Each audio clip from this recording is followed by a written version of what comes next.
Good evening everyone. आज हम 10th class का पहला चैप्टर पढ़ने जा रहे हैं, जिसका कि नाम है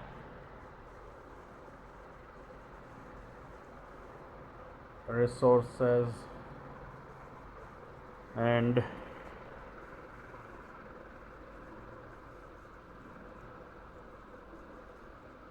डेवलपमेंट। Resources and development. क्या होते हैं रिसोर्सेज?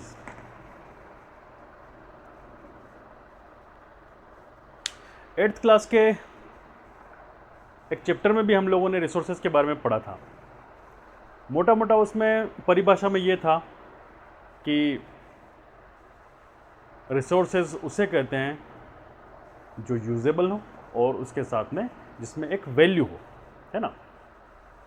तो 10th क्लास में हम उसी को थोड़ा सा बढ़ाते हुए पढ़ेंगे, है ना, कि रिसोर्सेज है क्या। बहुत सामान्य भाषा में अगर हम लोग समझने की कोशिश करें तो ह्यूमन बीइंग के काम में आने वाली हर चीज़, है ना, रिसोर्स है। अब इसका मतलब ये नहीं है कि रास्ते में पड़ा हुआ एक पत्थर उठाया और किसी का सिर फोड़ दिया, है ना, और पत्थर यूज़ में आ रहा है तो वो भी रिसोर्स है ना। हालांकि एक तरह से रिसोर्स है, लेकिन हमें उस तरह से उसका इस्तेमाल करना नहीं है। तो रिसोर्स का कुल मिला के मतलब क्या होगा? वो सारी वस्तुएं, वो सारे ऑब्जेक्ट्स जो इंसान के यूज़ में आता है, ह्यूमन बींग्स के यूज़ में आते हैं, हम उन्हें क्या कहते हैं? रिसोर्सेज कहते हैं। अब एक परिभाषा है जो हमारे बुक में है। पूरी परिभाषा लिखने की बजाय हम लोग मेन एस्पेक्ट्स को समझते हुए आगे बढ़ेंगे, ठीक है। क्या चीज़ है? Everything available in our environment which can be used to satisfy our needs, है ना। तो पहली चीज़ क्या हो गई? सेटिस्फाई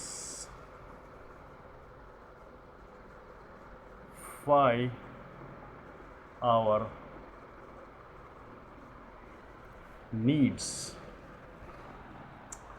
जो हमने 8th क्लास में पढ़ ही लिया था, है ना। जो हमारी ज़रूरतों को पूर्ति करे, जो यूजेबल है, वो उसे हम रिसोर्स कहते हैं। उसके बाद दूसरी चीज़ है टेक्नोलॉजिकली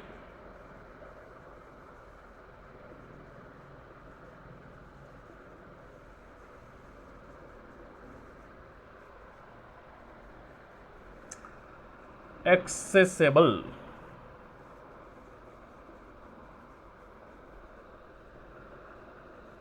क्या मतलब होगा?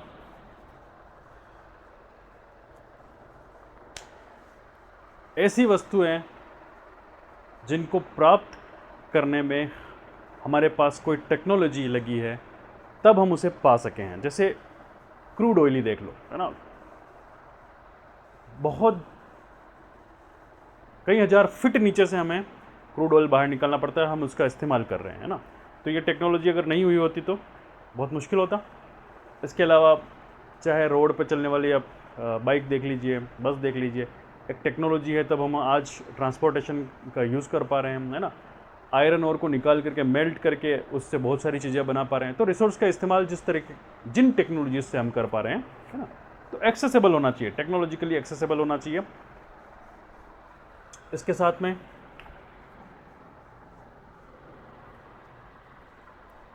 Economically feasible.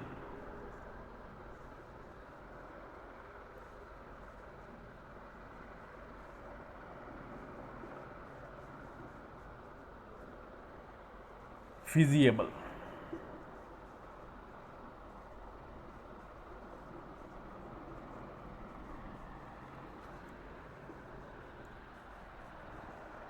आर्थिक रूप से हमारी खर्च के हिसाब से जो हमारे कंट्रोल में हो, है ना। ऐसा ना हो कि कोई चीज़ हम बनाते हुए या निकालते हुए इतना खर्च कर बैठे हैं कि वो हमारे कंट्रोल में ही ना रहे, है ना। जैसे नॉर्मली अभी हम लोग हाइड्रोजन फ्यूल की बात करते हैं तो वो बहुत ज़्यादा महंगा बन रहा है। हम लोग ऑक्सीजन से जब पानी से जब ऑक्सीजन और हाइड्रोजन को अलग करते हैं तो हाइड्रोजन जो बन रही है वो बहुत ज़्यादा महंगी है, इसलिए हम इस्तेमाल नहीं कर पाते। अब अगर हम क्रस्ट में गहराई में उतरे तो सोना बहुत अवेलेबल है, लेकिन वहाँ तक पहुँचने में और उसको वहाँ से एक्सट्रैक्ट करके निकालने में वो इतना महंगा हो जाएगा कि उसकी रेट का कोई मतलब नहीं रहेगा, है ना। तो इकोनॉमिकली वो फिजिएबल भी होना चाहिए, है ना।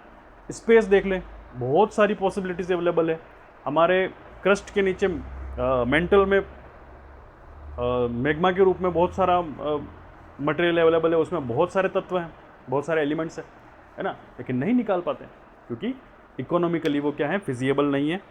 हम उस पर ज़्यादा खर्च भी नहीं कर रहे हैं, हालांकि आज तक हम लोग वहाँ तक पहुँचे ही नहीं है ना। रशिया ने बस खोदने की कोशिश की, कुछ 1200 किलोमीटर के आसपास ही खोद पाया है ना, तो उससे गहराई में तो हम जा भी नहीं पाए हैं।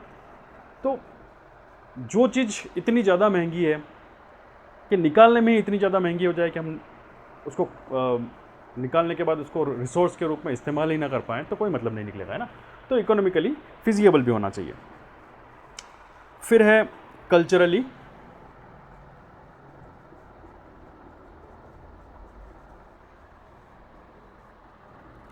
एक्सेप्टेबल।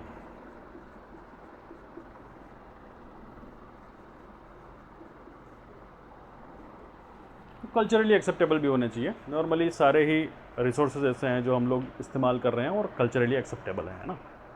लोगों को संस्कृति में किसी चीज़ को इस्तेमाल करने में कोई तकलीफ़ नहीं होनी चाहिए। कुछ चीज़ें हैं डिस्प्यूटेड हैं, है ना, कोई एक विशेष प्रकार की संस्कृति किसी एक चीज़ को पसंद नहीं करती हैं, तो वैसी कंडीशन में वो रिसोर्सेज आसपास के लोगों को भी इस्तेमाल नहीं करने चाहिए, क्योंकि वो रिसोर्स जो है, वो चीज़ जो है ना, अगर कोई विशेष समुदाय, कोई विशेष जाति उसको एक्सेप्ट नहीं कर रही है, तो हम कह सकते हैं कल्चरली वो एक्सेप्टेबल नहीं है, वैसी चीज़ों को यूज़ नहीं करना चाहिए।